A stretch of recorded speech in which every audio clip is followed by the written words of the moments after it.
तो ceiling fan के ऊपर एक डब्बी लगी हुई रहती है जिसको कैपेसिटर बोलते हैं। तो दोस्तों आपने कभी ये नोटिस किया है, आपके मन में कभी ये सवाल आया है कि फ़ैन के ऊपर ये डब्बी क्यों लगी हुई रहती है? कोई ना कोई तो रीज़न होगा कैपेसिटर लगाने का। और आपने ये भी देखा होगा कि पानी की मोटर के ऊपर भी ये डब्बी लगी हुई रहती है। तो दोस्तों आज की वीडियो में हम यही जानेंगे कि सीलिंग फ़ैन के अंदर कैपेसिटर क्यों लगाया जाता है, पानी की मोटर के अंदर कैपेसिटर क्यों लगाया जाता है, इसका क्या कारण है। तो आपको वीडियो पूरा एंड तक देखना है, आपको एंड तक पूरा समझ में आ जाएगा।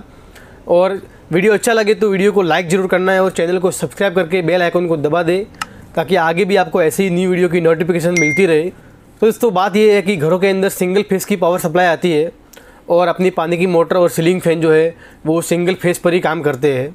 तो दोस्तों सिंगल फेस की जो मोटर होती है वो सेल्फ स्टार्टिंग नहीं होती कि आपने बटन चालू किया और फ़ैन चालू हो गया या मोटर चालू हो गई। दोस्तों इसके लिए लगता है कैपेसिटर, इसका काम होता है सेल्फ स्टार्टिंग करना। दोस्तों क्या होगा अगर आपने फ़ैन से कैपेसिटर को निकाल दिया और फिर उसको सप्लाई दिया तो फ़ैन है वो सिर्फ वाइब्रेट करेगा, वो घूमेगा नहीं, सिर्फ हमिंग करेगा वो फ़ैन। इस बात का हमें पता चल गया कि बिना कैपेसिटर के फ़ैन या मोटर नहीं चलती है, उसको आपको कैपेसिटर लगाना ही पड़ता है। तो दोस्तों आखिर कैपेसिटर ऐसा क्या करता है जिससे फ़ैन घूमना स्टार्ट हो जाता है, आइए आसान भाषा में समझते हैं। तो दोस्तों फ़ैन के अंदर एक मोटर होती है, उसके अंदर एक वाइंडिंग होती है और इसमें हम जब करंट फ्लो कराते हैं तो इसमें मैग्नेटिक फील्ड क्रिएट हो जाती है। ये जो मैग्नेटिक फील्ड है वो फ़ैन के अंदर एक रोटर लगा हुआ रहता है, उस रोटर के अंदर टॉर्क उत्पन्न करती है, एक तरह का फोर्स देने का काम करता है और इसमें हमारा रोटर घूमने लग जाता है। मोटर कोई भी हो उसमें जब हम इलेक्ट्रिसिटी देते हैं तो अंदर की मैग्नेटिक फील्ड उत्पन्न होती है। यहाँ पर जो मैग्नेटिक फील्ड उत्पन्न हो रही है उसको हम इलेक्ट्रोमैग्नेटिक फील्ड बोलते हैं और इससे ही हमारा रोटर घूमता है। सिंगल फेस की मोटर के अंदर और 3 फेस की मोटर के अंदर अलग अलग टाइप की मैग्नेटिक फील्ड तैयार होती है। अब मैग्नेटिक फील्ड अलग अलग तैयार होगी तो इसमें धक्का भी अलग अलग टाइप का लगेगा। जब हम हमारी सीलिंग फैन की वाइंडिंग के अंदर करंट देते हैं न्यूट्रल और फेस का, तो मोटर के अंदर एक मैग्नेटिक फील्ड तैयार होती है जिसको बोलते हैं अल्टरनेटिव मैग्नेटिक फील्ड। इस मोटर में मैग्नेटिक फील्ड चेंज होती है अल्टरनेटिव टाइम पर, एक बार फोर्स इस साइड में लगता है और दूसरी बार फोर्स उस साइड में लगता है। अब ऐसे में एक बार फोर्स इधर से और एक बार फोर्स उधर से लगेगा तो इसमें होगा क्या, फ़ैन जगह पर ही वाइब्रेट करेगा।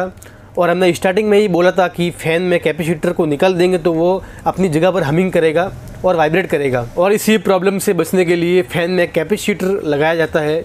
अब कैपेसिटर का काम क्या होता है कि फ़ैन के अंदर जो अल्टरनेटिव मैग्नेट फील्ड बन रही थी उस अल्टरनेटिव मैग्नेट फील्ड को चेंज करके रोटेटिंग मैग्नेट फील्ड बनाता है, इससे फ़ैन एक ही साइड में घूमता है। अब ये चेंज कैसे हुआ वो समझते हैं। अब कैपेसिटर का काम है वोल्टेज फ्लो जो हो रहा है वायर के अंदर उसको लेग कराने का काम कैपेसिटर करता है, हमारे वोल्टेज को पीछे रखने का काम करता है।